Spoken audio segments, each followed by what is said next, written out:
4架阿帕奇武装直升机无法改变俄乌战场，但是英国人当搅屎棍的能力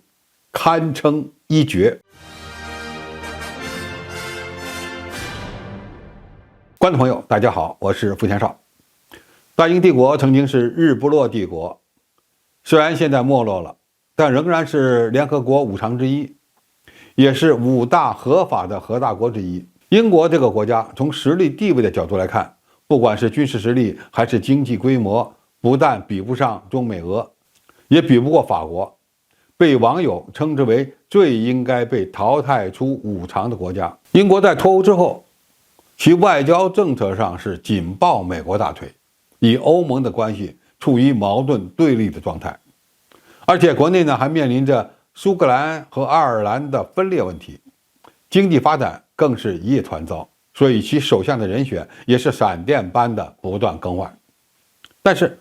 无论英国人在国内问题上怎么作死，在积极反俄的道路上狂飙却从未改变过。英国人在国际事务上玩离岸制衡的手法似乎就是祖传的，上百年来一直保持着高水平，当搅屎棍的能力还真不是其他国家能比的。在历史上，英国人通过殖民统治给全世界留下了许多的火药桶，从中印边境争端到印巴克什米尔冲突，再到伊朗与阿联酋的岛屿争端。可以这么讲，只要有英国人的身影，那么这些矛盾和争端就能影响未来几十年、上百年，给当地民众带来战争冲突和无穷的灾难。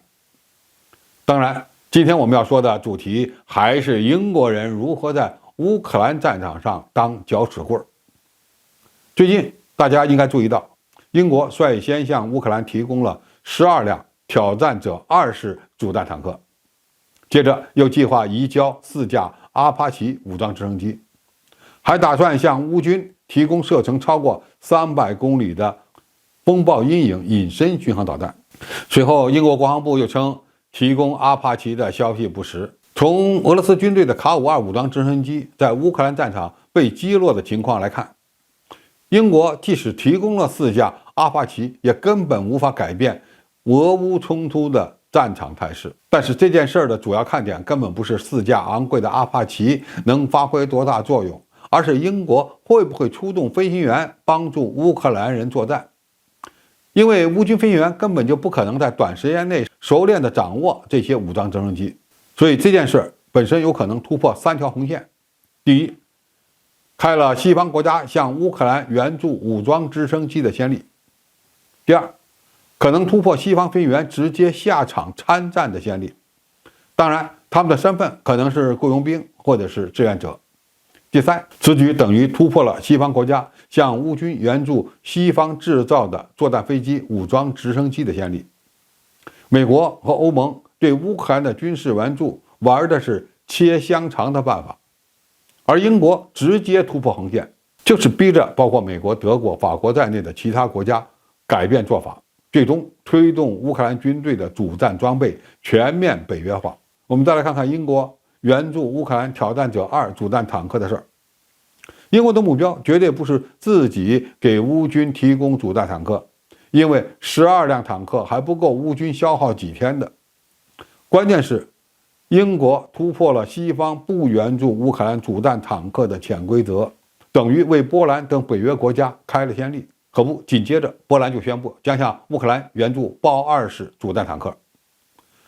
德国国防部长也因为阻止援助豹2坦克而下台，后面跟着的就是北约国家总共数千辆豹式坦克的援乌问题了。所以英国此举等于将德国人架在火上烤，